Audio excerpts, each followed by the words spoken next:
Hello, and welcome to the Movies Past and Present podcast. It's March 3rd, 2023, and this is episode 99. I'm your host, Stanford Clark, and I'm podcasting from the crossroads of the West in beautiful Salt Lake City, Utah.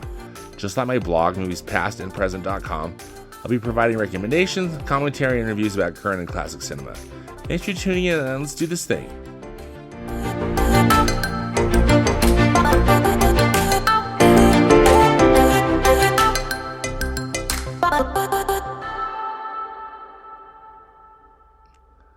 We've got a fun episode this week. After a quick overview of the films opening in theaters this weekend, I'll be reviewing Creed 3, which is one of those films opening in theaters this weekend. And then I've got a conversation with my good friend Ibraheem Mark Brown as part of my Disney 100 movie watching project. Ibraheem and I discuss Walt Disney Animation Studios' 1973 animated feature, Robin Hood. So, new in theaters, we've got two films. First up is the aforementioned Creed 3, which I'll be reviewing here in just a bit. And then we've got a film called Operation Fortune. This is an action comedy from Lionsgate. It's directed by Guy Ritchie. And I haven't heard of this film.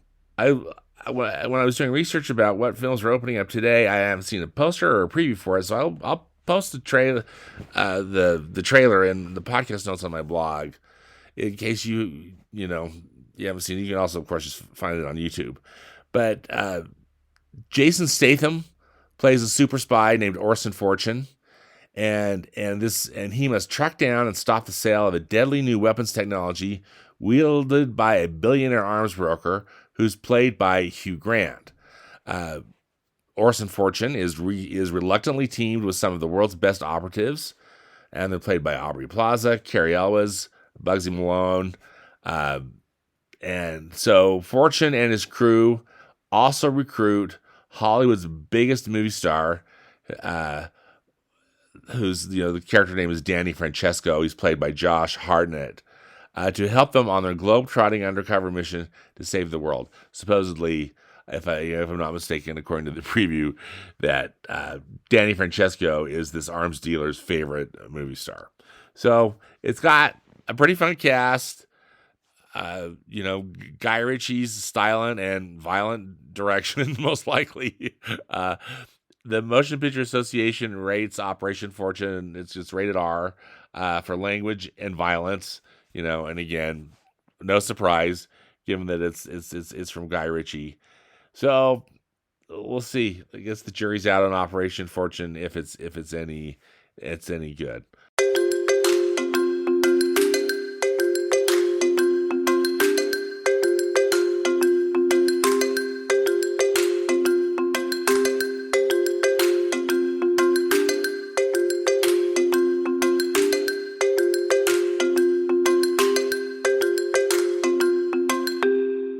Now let's just go into the Creed 3 review.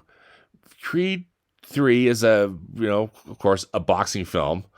It is this third, and again, no doubt, a third installment in these Creed movies that were started up by the first film, Creed, and Ryan Coogler directed Creed, and I thought Creed was just a really pleasant surprise.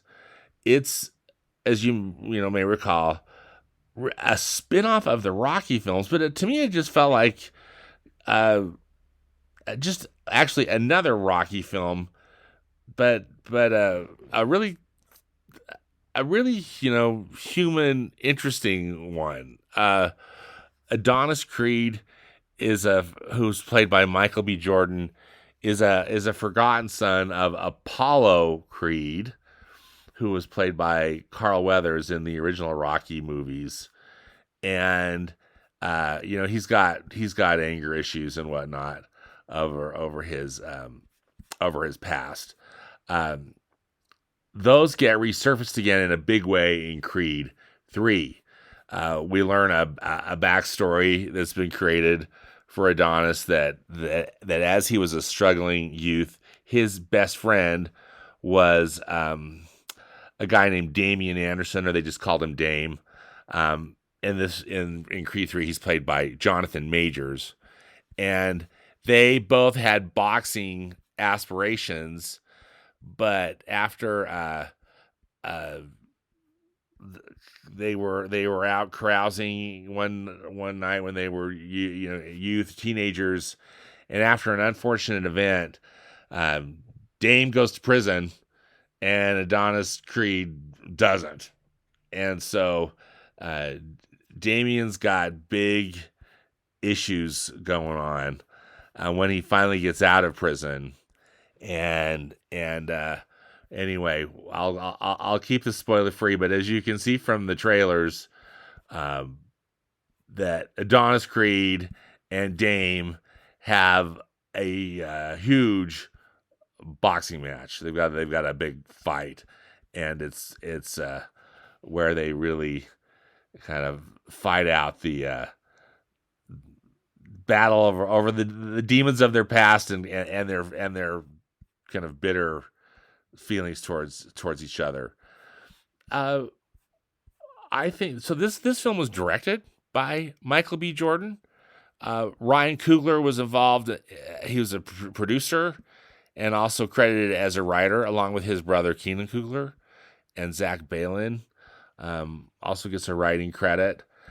The film is just a solid sports movie. Let's just put it that way. Where I thought the original Creed was terrific in that it was, as I just mentioned, it was a continuation of the Rocky story, but in a really cool way. So, Sylvester Stallone was in it, and this one, Sylvester Stallone or Rocky really doesn't even have a mention, and not that it needs to, but it is part of this whole kind of Rocky storyline in a way. But anyway, I won't get too fussy about that.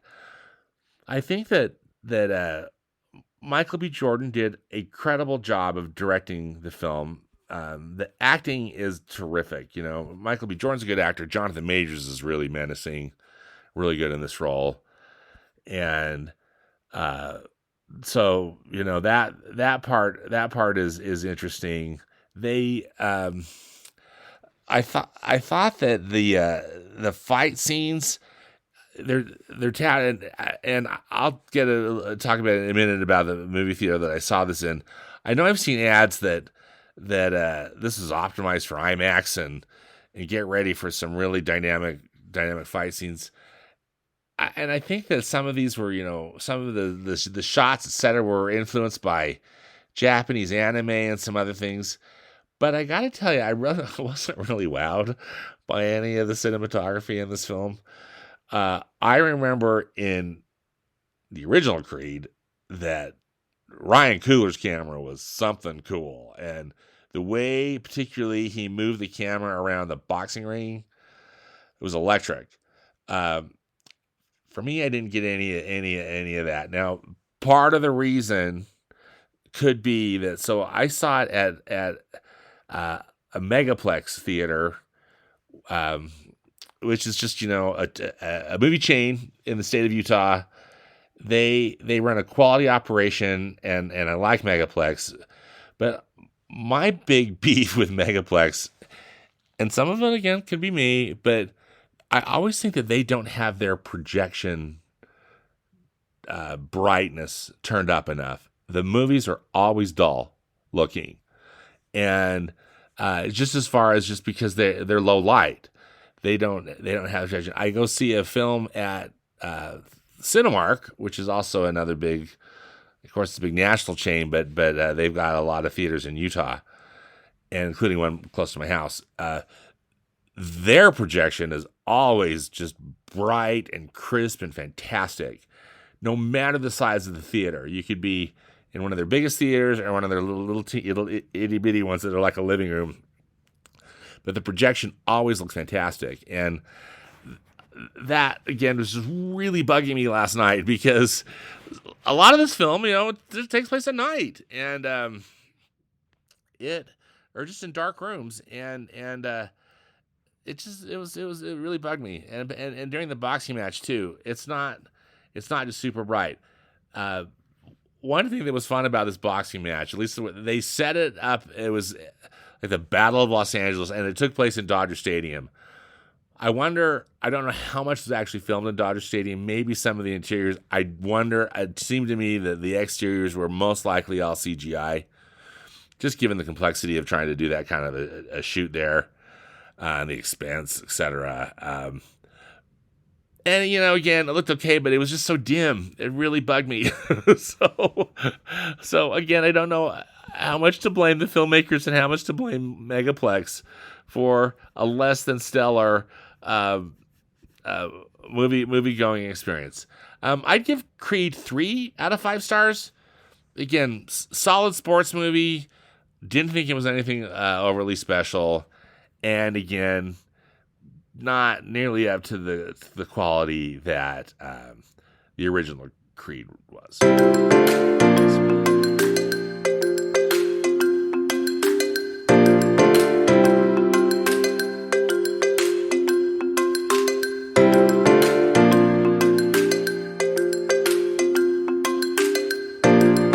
All right. Next up in the episode is that aforementioned discussion with my buddy Ibraheem Mark Brown about Robin Hood.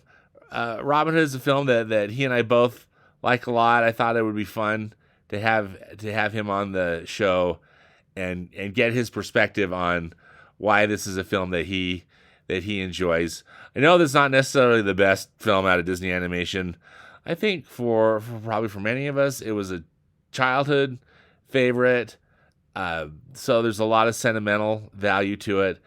It's just silly, clean fun, and a fun story. Probably think it was my introduction to Robin Hood. If I were to have my choices, and I believe I mentioned this in the discussion, I'd watch the Errol Flynn Robin Hood film that was made at Warner Brothers. But anyway, this is still a childhood favorite, and it was really enjoyable to discuss Robin Hood with Ibraheem Mark Brown.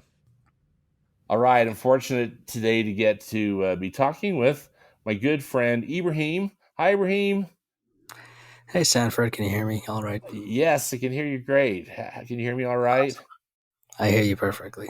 I'm so glad to have you on the podcast, Ibraheem. We are both mutual Disney fans. We met on Twitter first, probably through our friend Rachel, right? Yeah, that's what I'm thinking, yeah. And then Ibraheem is a great Disney fan, an animation fan. When I was writing for the Animation Fascination website, Ibraheem was a very loyal reader, and I sometimes think he was my only reader. So I was always grateful to you, my friend, for your kindness and support. I appreciate it. Thank you for having me on your podcast. Oh, I'm so glad you're here. Now, you create some really cool kind of animation and movie content. How did you get into animation? What sparked your interest in animation? I've always been into animation and Disney ever since I was young, and it might have been with, Beauty and the Beast being probably the first animated and Disney film I've seen, and up to now, still my favorite animated still the Disney best film I've ever seen. Exactly. And I've always been interested in not just from a fan's perspective, but like a historian perspective as well. Yes. And then in 2012, I decided to start a blog back in the day when blogs were a bigger thing. And I called it the Animation Commendation. And first I started with something called Forgotten Minor Characters Project, where I went through the entire Disney canon and talked about a forgotten or minor character from every film. And that's pretty much how I amassed whatever followers I had at the time. And other stuff, I don't do that anymore, but other stuff that I do is a top 13 list, animated movie reviews, and most famously, or not famously, but the most fun thing that I do is I do a game show, Who Wants to Be a Millionaire Animation Edition, which you, Stanford, have been on 6 times, and yes, you actually won the last one, season I finally won. So congratulations on that. Thank you. That's been so much fun, Ibraheem. I've loved it. So thank you. I enjoyed it. Like, one thing I didn't realize is I I passed the 100 episode mark last season. I didn't realize that, so I've done over 100 Hey, episodes of that. nice, It's amazing nice. when you think about it. It But is yeah, amazing. the other blog I have is my live action Disney project, which is hitting its 10th anniversary this year, and that is a blog where I'm trying to watch and review every single theatrically released live action Disney movie ever made. So yeah, 10 years and we're still going. So eventually we'll run out, but we'll see. That's so cool. That's just a project that really speaks to me, and I always have so much fun trying to guess which movie you're reviewing. And we'll put links to all of Ibrahim's excellent content in the podcast notes of my blog, so you can definitely uh, check it out. Just out of curiosity, remind me again, Ibrahim, what was the last uh, live action Disney movie that you watched and reviewed on your blog? Because it was one that I wasn't very familiar with it, or at Yeah, all. it's not a. So when you do this for 10 years, like the ones left at the end are like the more obscure ones. So this one Most is one obscure. called this one is one from 1963, I think, called Miracle of the White Stallions. So it's based on a true story of there was a Spanish riding school of in Vienna, Austria, and the colonel there who was in charge of the horse riding school had a type of horse called Lipizzaner, which is like I guess a very beloved Oh horse breed yes, in Austria, and they tried yes. to when the Nazis came in, they tried to save them, and that's pretty much the gist of the movie. Okay, I'm not sure I've ever seen it, but when you mentioned that horse breed, like, oh yes, I'm okay. I've heard of Yeah, I'm sure it. you heard of it. Yeah, it's not one of the more well known ones, but No, but that's part of the fun about your project. I think is just the wide variety and just the deep dives that you have going on no, definitely with these. you end up coming up with a lot of like gems that you're like, oh wow, I wish more people would have Yes, seen this. And sadly, you come up with a yeah, lot of wow, this is forgotten for a reason. yes, exactly. uh, I'm Like so on glad. that blog, I rate them by grades A to F, and I think most have gotten Fs. than Well, I love than your D's, C's, rating P's, system. grades. Ibrahim's got the coolest rating Oh, thanks. system, and it's so thorough and comprehensive. And seriously, I I admire that a lot because I feel like it's a merging of art and science. You're I appreciate it. admiring the artistry or just experiencing it, but also as you're calculating the score, you've got the data to back it up. You know what I mean? It's not just like some random thing that I I think always do. this came out because of I didn't really have faith or like belief in myself that I'm a reviewer. Up to now, I don't consider myself a film critic or a film reviewer. I feel you need a certain skill level for that, and I always looked at myself more as a historian or something along those lines. Hmm. So Yeah, I feel the same about me. by using the rubric that I created, I feel that's the easiest way for me to come up with a grade at the end. Well, it's impressive. So definitely go check out Ibrahim's blog, and we'll have links to everything uh, in the podcast notes on my blog. So our task at hand today, we uh, decided that we wanted to talk about the animated film Robin Hood that Walt Disney Animation Studios did. Oodalali. It, Oodalali, golly, what a day! The as I had mentioned it to Ibrahim, I've picked 100 movies that I'm watching this year as my own little personal celebration of the 100th anniversary of the Walt Disney Company that they're Nice, nice. celebrating. And Robin Hood is definitely on that list. It was a childhood favorite, so I was very excited when you mentioned that this was a movie that you might want to talk about with me on the podcast. What was your first memory of this film? Did you see it as a child, or what? What point did you see it? Do you remember? What's your personal history with this movie? No, I did grow up with this. I did see it as a child. I don't remember my first viewing of it, but it's just one of those that I just remember, growing up with, Beauty and the Beast, Robin Hood, Lion King. Those are probably some of the first Disney films I've seen. I don't remember the actual first time, but I've loved it ever since um, then. So that's why I'm so glad we're able to talk about it now. So when I joined the blogosphere and I started following other Disney bloggers or people who would like rank the Disney canon, I was very surprised when a lot of them, if not all of them that I followed, put Robin Hood nearer the bottom. Like they would put Robin Hood like the bottom 10. And I was so shocked. Like, wow, you really think Robin Hood is in the bottom 10? And like for me, it's this is a top 10 film. Mm-hmm. Yeah, So where do you that was have so it ranked shocking. in your ranking? So I mean, if it's off the top of your head, do you know? So I'm currently I never like ranked the entire canon, but currently I'm doing that now. I'm going through the canon. I just watched 101 Dalmatians and Sword of the Stone, so Robin Hood's coming up Nice. soon. But so yes, I don't know what my new rating will be, but when I started my blog, I did a top 13 favorite Disney canon films, and I didn't rewatch it. It was just mostly like based on what I was thinking at the time, and at that time, Robin Hood was my fourth favorite. Okay, so high up there. Yeah, so I hopefully it'll still be after this rewatch, but we'll see.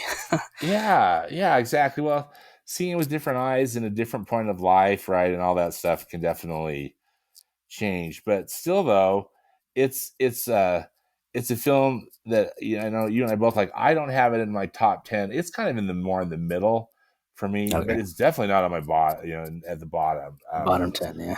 because it's. I think for me, it's a sentimental favorite. I also don't remember when I saw it, but I know I saw it when I was little, Yeah, and it just it's just I don't know. It's just a film that just brings me a lot of happiness. It's so charming. And then as I've gotten older and understood more about where these different actors you came from, the different voice actors and whatnot, a lot of that makes sense. Just learning more about Terry Thomas and his hmm filmography, Peter yeah. Ustinov. Uh, They had some really big names in the voice cast. they I think that's one did. another thing I loved about this movie. I love the voice cast of that movie Yeah, in fact, let's talk about that just for a bit here. The voice because you cast. got So Terry Thomas, you have Peter Ustinov, George yeah. Lindsay, Pat Butchum. Gotta love Pat Butchum. You have Oh, um uh gosh, what's his name? The country singer who voiced Alan Adale. Roger Miller. Roger Moore. Oh, not Moore. Miller. Miller. Yeah, Sorry, not Roger Miller. yeah. Not Roger Moore. That'd be a different movie. James Bond. That'd be cool. But Roger Miller. Correct me if I'm wrong, but I don't think Roger Miller ever acted in another movie, like playing a character. I think this is the only movie he's ever done. I think you are right. I don't think he has a lot of film credits. I think if anything, he He like uh, plays himself or something, right? or contributed to had one of his songs on the soundtrack. I Yeah. mean, I'm looking at his his list on IMDb. He showed up in a couple of TV shows in the 80s. Okay. Yeah, I remember Uh, he was on Muppet Show. I remember that episode. but uh, I just remember, there was a song from my childhood. He did. It's called "King of the Road." Are you Yeah, I familiar with remember that that. song? I am. I am. Yes. And anyway, I know that there were others, but that one sticks in my mind. And then I just love his songs that he provided for the Robin Hood soundtrack. I thought that was really a fun, creative idea to add him. That Exactly. that whistling. The whistle Uh, stop. Yeah. yeah. And that gained popularity again like back in the early 2000s or late 2000s because like someone had remixed it and called it something else, and then like all the kids at the time were into that song. I forget what the new remix was called, but it gained popularity again Right. I'm trying to remember the name of that because it was one more was. fast paced, like dee dee da do do do do dee da do do do, and everyone was playing it back in the day. This is like the 2000s. Yes. Yeah. We're gonna have to look that up and see if we can find what Yeah. that what that was. Uh, I I remember as a kid. I mean, of course, I loved Phil Harris as Baloo the bear Yes, I couldn't in the Jungle forget that. Book, but then he also, I mean, he did the Aristocats in 1970, playing Thomas O'Malley, the Alley Cat, and then he had the chance to voice Little John, and I just love his voice. You know, I don't really feel like I just feel like it's the same voice every time. You know, he's not like trying to be Oh yeah, yeah, something. definitely. Baloo and Little John are pretty much the same They're character, kind of just like the different color same hair. character. I mean, And even the way that they O'Malley, really. move, you know, they're kind of just like Right. the big giant. So yeah, you're right. I think it is a good point. But yeah, I think that's part of the charm. Like when I like you want to hear John, not Phil Harris's voice. You want that character that you're so familiar with, and he does an amazing Yes. job. Uh, Oh, sorry, Peter, the you. song is called "The Hamster Dance." Oh, okay. Yes, Nice work. And I just googled. uh, thank you for doing that. Peter Ustinov was such an accomplished actor. I just love how he brings so much, I think, to the role of just the horrible Prince John. I mean, not Prince John. No, it is Prince Yeah, John. We got Prince Little John. Yeah, John. Mhm. It's Prince Yeah. John. It's too Um, many Johns.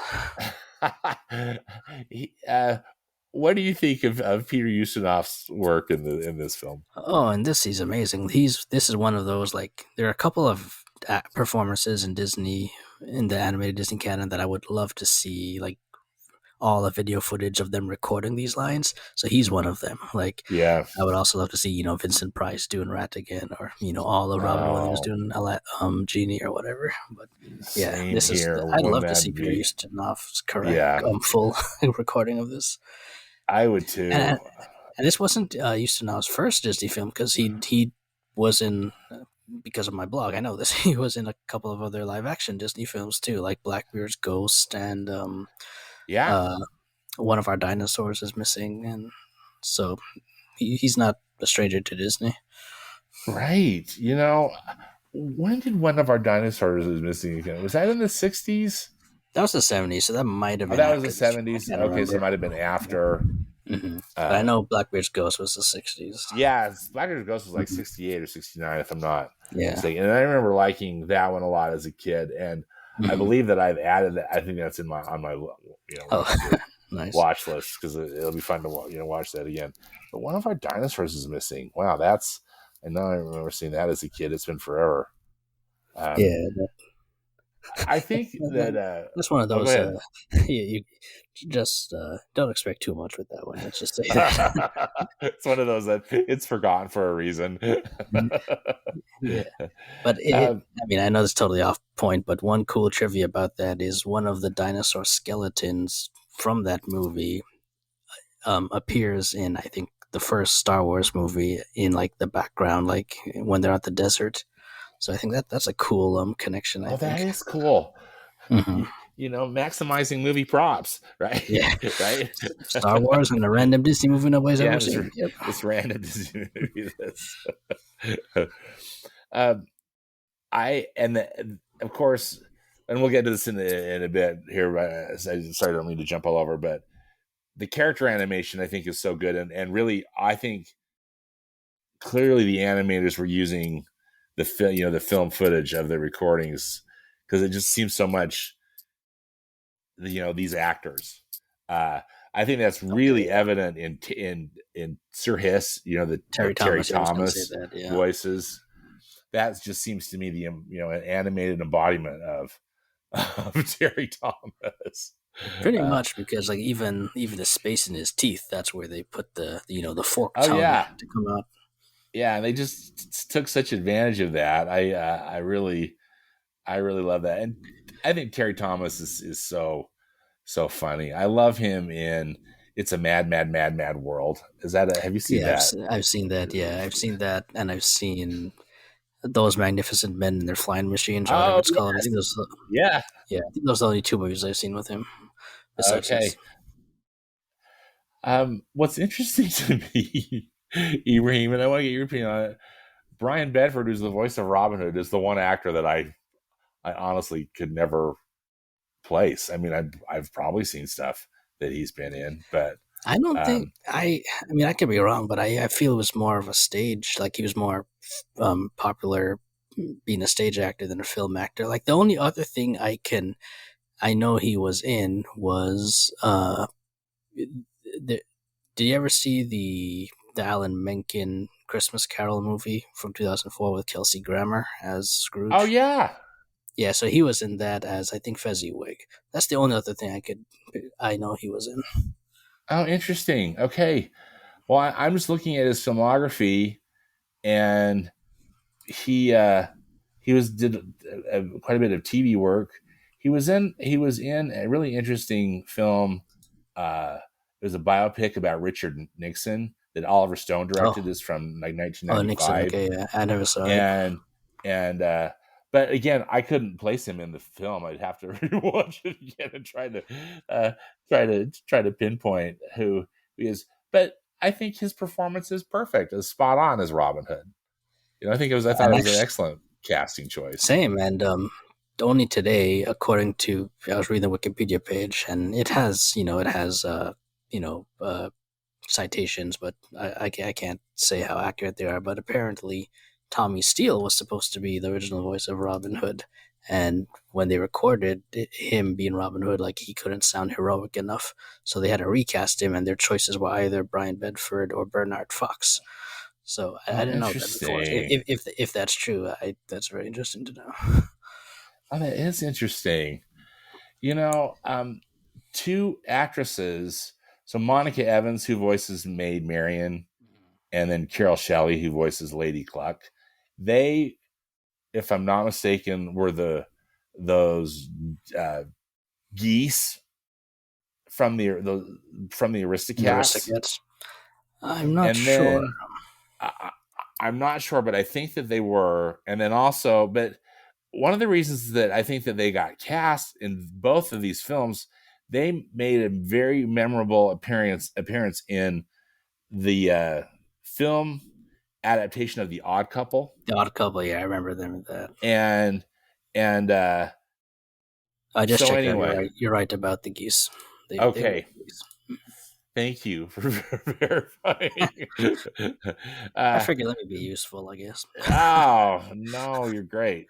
So I'm glad to know that I'm not up in the night on that, but they were so funny and so memorable in that film. I just thought it was interesting that they get used, again or two different times. Uh, I think it's interesting in animation when they do that they get like people who are famous for being duos and getting yes, them to voice duo like I'm thinking right now Brother Bear, and they had Rick Moranis and yeah, I forget his name now, who voiced the other moose, and they're Dave Thomas, Dave I Thomas, think, yes, and they're both took together in SCTV and whatnot. So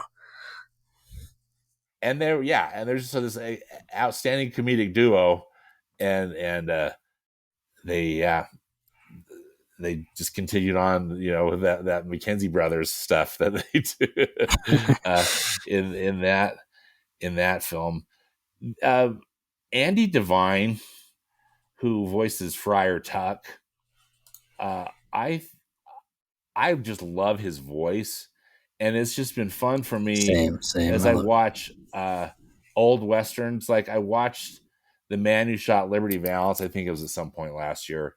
It was just Okay, because it was on Turner Classic Movies, and and anyway, he's so good. He's such a great character actor, and I just again a wonderful choice for this film, as are many of the other actors like George Lindsay, as you mentioned, who plays Trigger the Vulture, and then Ken Curtis, who plays opposite him as Nutsy. Those guys are funny. I think You this know? comes back to the original idea of this film was they wanted to set it in the deep south. So that's why they got a lot of like these southern sounding actors. So, Andy Devine, George Lindsay, and Ken Curtis and Pat Buttram before they decided, to make it take place in the medieval England again. Kind of the classic thing. So, one actor I want to talk about, then let's revisit that, Ibrahim, because Hmm. I think that's interesting. So, Pat Buttram as the sheriff of Yes, Nottingham, who I think is I also love his voice so much. he's got such a good voice, and what a great acting choice, and just what a bad, what a great villain he, uh, he is too. So yeah, tell us what you know about the history of the production. If do you know much about what that Deep South storyline was going to be like?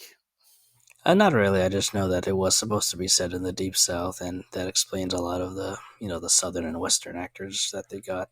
And I know, for a lot of people, including myself, this was the first adaptation of Robin Hood that I was introduced to. So, like, Okay, when I read other people's like reviews on Robin Hood and they've seen it later in life, they said they were always like um like taken aback or confused with like Pat Buttram's southern voice as the sheriff of Nottingham and whatnot. But like since I grew up with that, I didn't have any issue with him being the yeah, voice of the sheriff. I That was just know. home. Same by me. It's just like, well, I and never I never questioned why these guys didn't have British accents. yeah, and Blue the bear, like, okay, he's in Little John now, and that's okay. Mm. Just like it never, Rob from the rich to steal the poor. it never, it never bugged me. Are you aware? I don't think I am aware of any other, things that Disney was exploring with the story. If they were going to take it in some, I know another. another like influence of it. They wanted to do a Reynard the Fox kind of story, and I think that's the influence about making Robin Hood a fox. So they Oh, took okay. that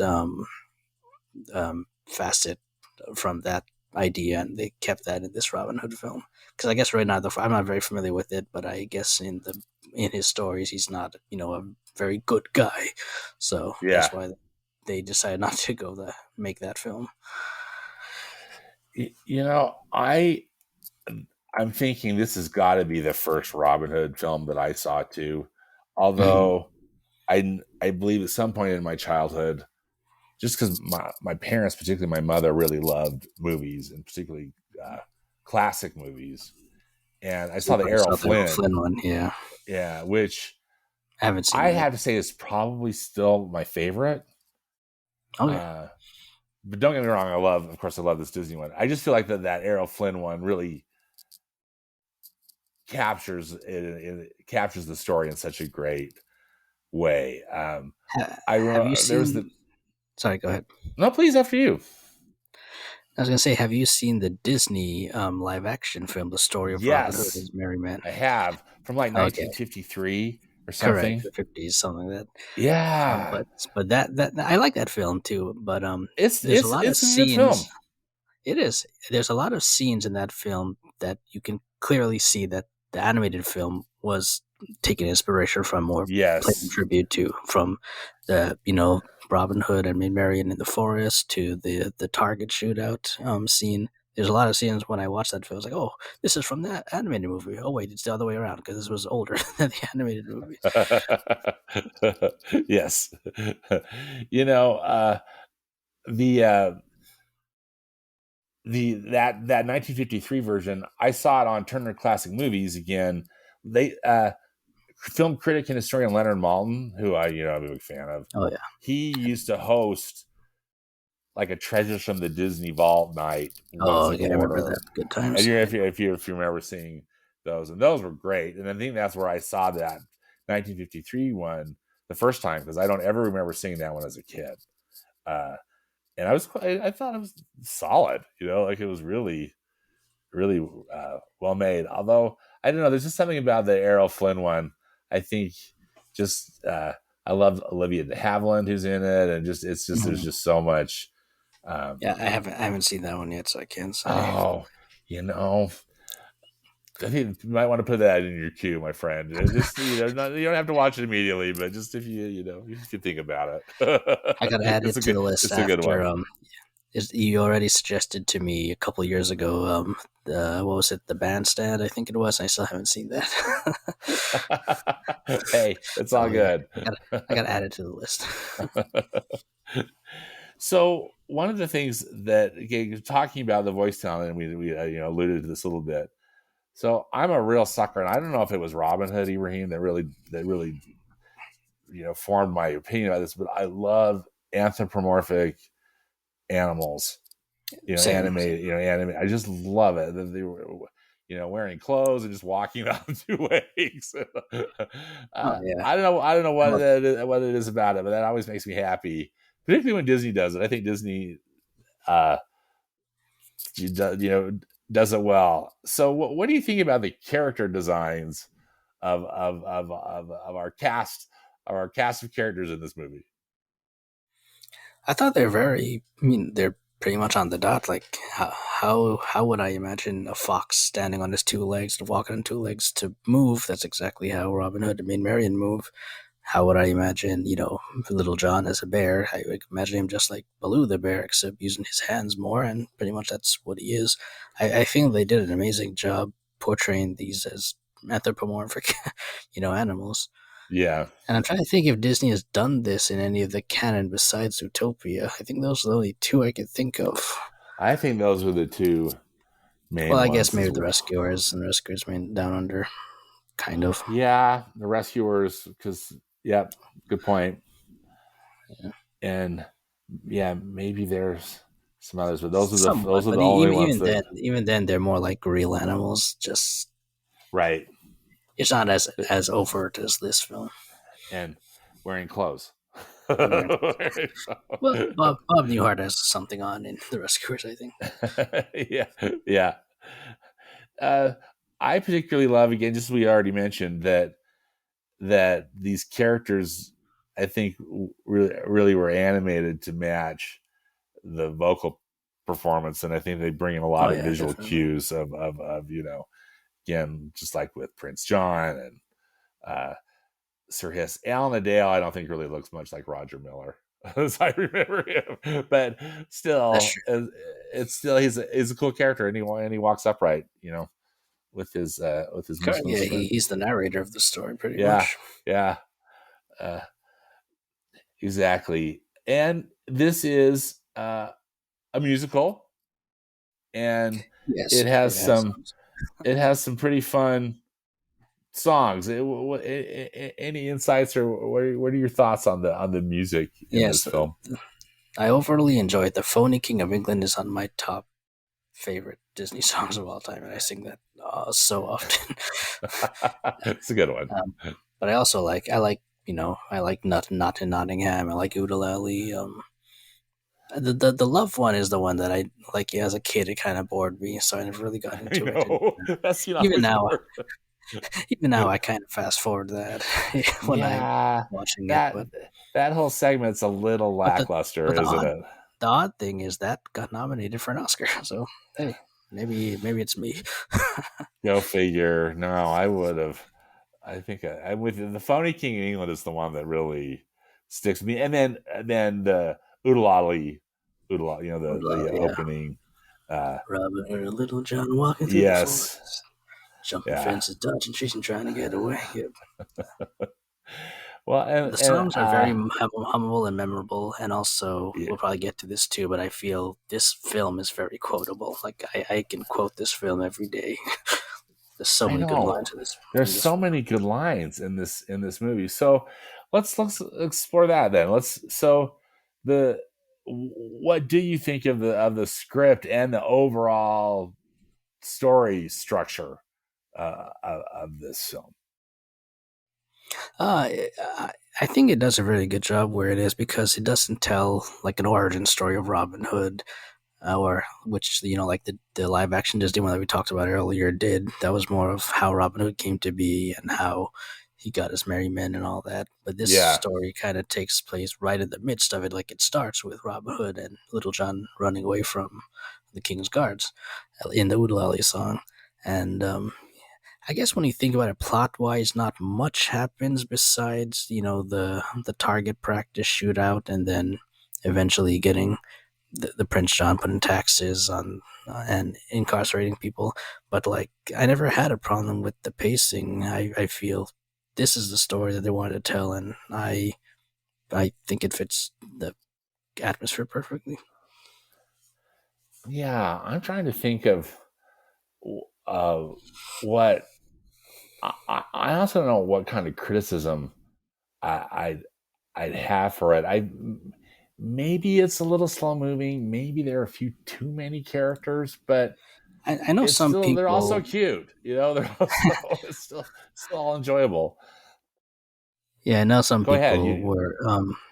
Yeah, I said I know some people aren't fond of like the kids, like I was just Skippy gonna and say, yeah, the the kids, turtle and Skippy, like their and their yeah, segment. Like, yeah, if you took them out, maybe like I wouldn't fight to keep them in, but like I don't know, they don't bother me that much either.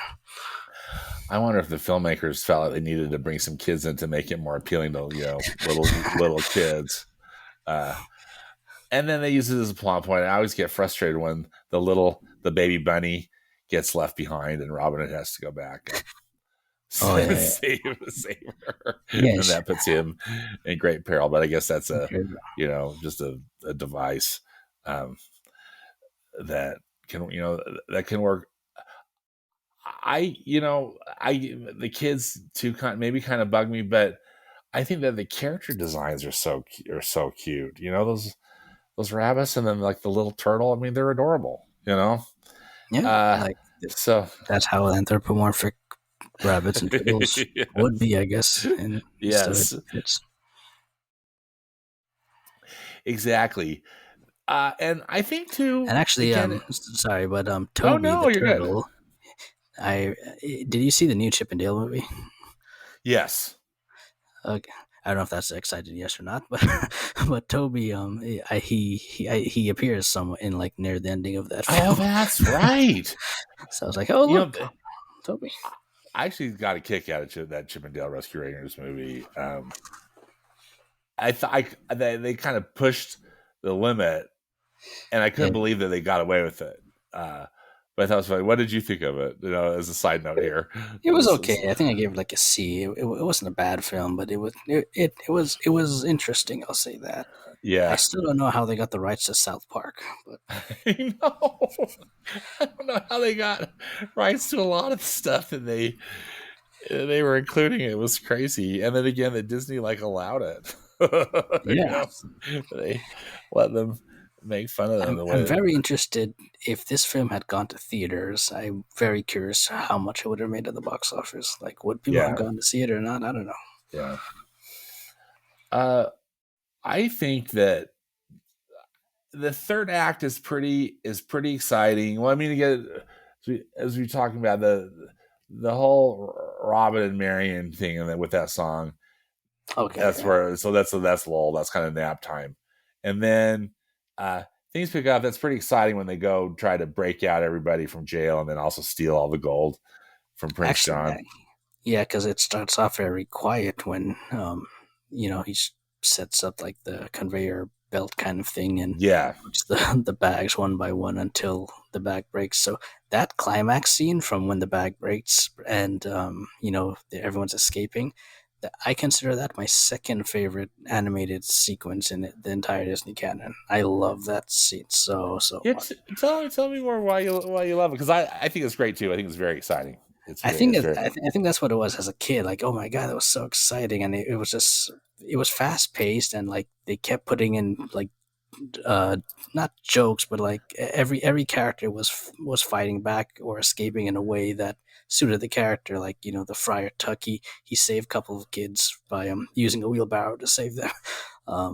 The rooster Alan Dale, he uses his mandolin to stop arrows from shooting some other kids, and like I just really love like it's a jailbreak scene, and I guess that was the yeah. first jailbreak scene I've ever seen. So uh, I really enjoy that. For a long time in my life, I debated whether that or the Wizard's Duel and Sword in the Stone is which of the two is my favorite anime Disney sequence. So I think I settled on the Nice. Wizard's Duel being number On the one, and this Wizard's is number Duel. two.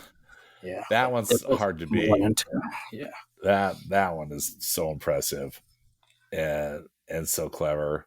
But this, yeah, this finale is exciting. Everybody's involved, breaking out and trying to get the money, and hmm and then also then all the guards and everybody, trying to catch them, all those rhinoceros and or rhinoceri, the however the rhinos right and way to the yeah, the rhinos and the alligators, and they were, everybody trying to get them. wolves. I That's guess they're wolves yeah, probably. yep. hmm And then just And Prince how John just fired his own castle. yeah, and then that fire is intense, and then That's pretty also intense. Yeah, yeah, I remember thinking it was intense, and then also how for a couple minutes we think that Robin Hood is dead, and that's that's a hard that was a scary and hard uh as a I kid remember to take. when I had I used to have the 45th anniversary DVD edition of that movie from the library, and I would borrow it. Yeah. And for those people who are too young to know that DVDs came with bonus features, there was a bonus feature that had deleted scenes, and one of the scenes was there was an alternate ending with like a wounded Robin Hood and Prince John pretty much almost trying to kill him, but then I think Richard the Lionhearted comes back just in time to stop that. So Oh, interesting. that'd have been an interesting ending.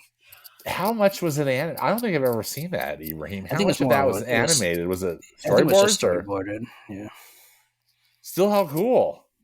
yeah, you can probably Something find it to on try to YouTube. find. Yeah. Yeah, Do you remember any other deleted scenes? from that The film, no, I don't. the because wow, that alternate ending, that'd be something. What do you think of the ending of that they chose? How does it work for you? It's fine. I guess I never had an issue. Prince John and the sheriff and Sir Hiss go to jail, I guess, by chopping away at rocks, and then Yeah. King Richard Lionheart comes back, also voiced by Peter Ustinov, and Yes. he made Marion and Robin Hood gets married. The thing that always like it kind of made me sad was Skippy at the end decides to join Robin Hood and Maid Marian, saying, "Hey, they're gonna have kids, so someone's got to watch them." And I always felt sad because, like, oh, your mom's gonna miss you, kid. Your whole I family's gonna miss you. know. Like, You're like moving stick away just to around, be a full Skippy. time babysitter. Yeah, but that always made me Yeah. sad as a kid. But and then it has love goes on and on. It's like, oh yeah, that was that song that I skipped. I had Right. no problem. And don't they kind of use a similar? In fact, did they use the same animation from Cinderella? Kind of like that final shot of as they're um, I think it is. I think the bells, at least the bells and and the driving the off in the carriage, carriage. Yeah, yeah. It seems which you very could bring to another point. A lot of recycled animation in this film. yeah. There exactly. And what's your take on that, Ibrahim? Is about the recycled animation? The company, they did it because to cut costs and whatnot. And this was a time when Disney films weren't. This is the early '70s, so this is pre-Renaissance and all that, and post Walt. So they weren't exactly at the height of their success, so they had to save money here and there. So it never really bothered me, really, and like only until I saw people on YouTube pointing it out, like, oh, they're so lazy. It's like, no, they're not lazy.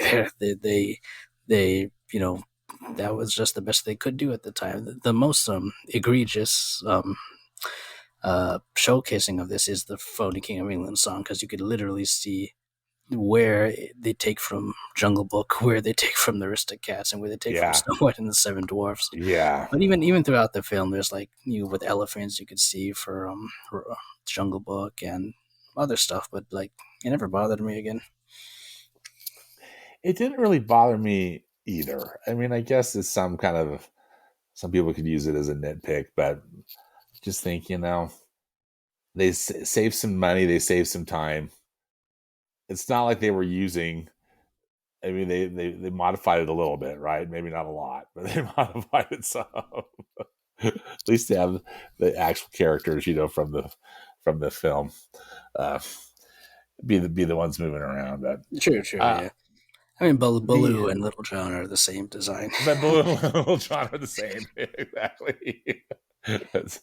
Yeah, and I found the so alternate ending, and on YouTube, I texted it to you. So oh, check it. cool. Okay, well, I'll put that in the podcast notes in the blog too, so people There we go. Yep. can check that out, myself included. I'm excited to watch that because Yeah. I I haven't seen it in a long time myself. don't think I've ever seen it. Uh, what I mean, I was thinking about what we were talking about earlier. How this, I mean, some people do have this ranked really low of those who have done a Mhm. ranking of the Disney canon. But also, you talk to some people. I mean, I think not unlike ourselves. Like, this was a real sentimental film from their childhood. Uh, why do you think this film has such? I don't know if it's necessarily polarizing views, but maybe we should just focus on the positive. Like, why do you think this film has kind of an extra special place in people's hearts who love it and who grew up with it? I think that's part of it, like you said, because a lot of us grew up with it, and this might have maybe I don't know for sure, but maybe this is one of the first films that went to VHS, and this is at the time when a lot of us were watching VHS tapes, and Yeah, Robin Hood was yeah, one of the first ones we've seen. Maybe it went to Laserdisc, but I never had a Laserdisc. That was a little before my time. yeah. We didn't have a laserdisc either. It was a Yeah. VHS. Yeah, So yeah, so that's I feel that plays a part of it, and also us not knowing about Robin Hood prior, and this being our introduction to him. So there's nothing for us to compare it to either. So I think that also plays a part. Um, but I feel for other people who maybe didn't grow up with it, they don't have the nostalgia to it, and they've seen other versions of Robin Hood, so they're comparing it, or they get turned off by the recycled animation, which is like it's not the entire movie, it's only like a couple scenes here and there. right. Do you have a favorite quote or one that you use a lot from this film? Well, there's so many. I don't know. I know it's kind of hard to pick. This kind of not necessarily fair. Solid gold hubcaps, like or Little John saying, boy, are we in debt?" After Robin Hood says, "We just borrow from the rich." Um, Yes. Hiss, you never run when I need you. Or that's the poor box from Friar Tuck. Like, prominently trigger now. I know why your mama called you nutsy. Like, I don't know. There's Yeah. just so many. I can't pick So one. many and such great performances. Mhm. I always think of "Kiss the Royal Ring," and then He's you're like, still yep, Saya. as they're stealing all the jewels. Yeah, exactly. Ah, And it's it's funny like how they're stealing it, like they're using their sword to cut a hole underneath like the trunk, and it's being held by four guards, and like no one's seeing anything. It's like, okay. right. Well, it's really it's such a fun film, and I hope that people will take some time to, if they haven't seen it for a few years, just to check it out, and see what you think, because there's a lot to like. I'm so glad that they've got it on Disney Plus, Okay, yeah, and definitely recommend it. and so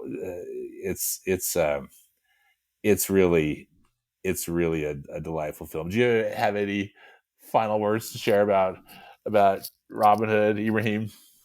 No, I guess I was just thinking about their presence in the parks, and like feel back in the day they used to have like Robin Hood, like meet and greet characters. I don't know about anymore, but it's like we said, it's not really one of the more famous of the Disney films. But if you haven't checked it out, I highly recommend so. Absolutely. I think it's definitely worth checking out. You do bring up a good point about the parks. Uh, I I was talking about this with some friends about uh, what a Robin Hood ride might be like, Hmm, that'd be cool. and And I think it's one of the things that those of us who like it would like it, would like it, but they don't. It's all just set kind of in the forest, or maybe a little bit in the town.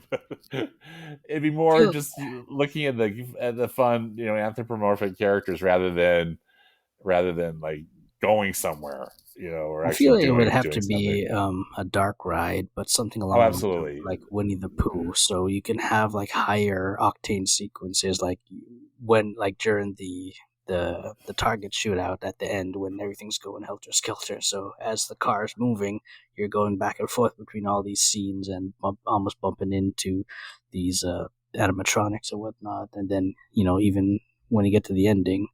Um, with the climax. I feel like it'd be fun, something along the line of Winnie the Pooh or like the old Snow White ride. Yeah, They don't have anymore at Magic Kingdom, but yeah, yeah. You need to come ride the one at Disneyland. I just went on it again. They've spruced it up, and oh yeah, it's the it's Enchanted Wish or something, right? yes, and it's terrific. It's terrific Is it if the same? Is it you like dark rides. is it the same? So it's Or the exact same. I don't think they did a thing to the track, okay, but how it used to end was the very final scene right before the vehicle would push through the doors to the yeah, exit. The dwarfs have chased the hag, the yeah, wicked witch, and she's trying to with the rock. I use remember that. like fling that rock at them, and she falls. And you hear, there's like this flashing light, and she screams, and then it's the end of the ride. Uh, they, it's got this, little mural, but if you're not really paying attention, you're not seeing the mural because you're just kind of focused on exiting, getting out of the vehicle. But they've really changed like the final third of it. First off, they Okay, spruced up the diamond mine, because it was not particularly cool, as I recall. It was just kind of like fluorescent, kind of just painted diamonds. Now they've got them all lit, and some nice either animatronics or just some 3D some sculptures of dwarfs. And then that there's still that scene where the dwarfs are chasing the witch up, but you see then the prince come and kiss Snow White. You actually go okay. past that, and then you see Snow White saying, goodbye to the dwarfs as they go off into the to their happy ending. So it's much improved, I think. Excuse me. Yeah, no, I definitely I had a goal this year. I wanted to go to Disneyland and California Adventure this year, so we'll see if I can make Oh, that happen. good. Well, I hope it'll happen. And this is so random. I know that on some of the, if they do some kind of special like after hours party, I think sometimes they bring out these older characters. Oh, okay, that'd be I cool. can't even remember the last time I saw a Robin Hood character in the park, but maybe I did. I just am not I thinking definitely about don't it. remember it in my lifetime. I've only seen like pictures of like older Yeah, ones from like the 70s or 80s. the 70s. Exactly. They're promoting the movie. Yeah. Well, this has been so much fun, Ibrahim, to talk with you about this movie that we both like a lot, and again, hope Oh people yes. will go Thanks. check it out. Ibrahim, where can people uh, find you and your content on social media? Oh well. First of all, thank you for having me. It's been a pleasure. Oh, I'm having so so much fun. glad. I don't want to stop talking, I but know. Same. uh, I guess we You have just to. have to It's come life. back. Just have to come back. Another episode. I'll come back. Yes. Yes. And Yes. you can find me at my blogs are theanimationcommodation.com as well as myliveactiondisneyproject.com. And I also have an Instagram related to both, which is the.anim.com. And again, I'll put links. To all this in the podcast notes on my blog, so people can find that too. Well, thanks again, Ibrahim. It's been such a pleasure. And yeah, let's do it. Let's do it again. I'm down for it anytime. Thank you.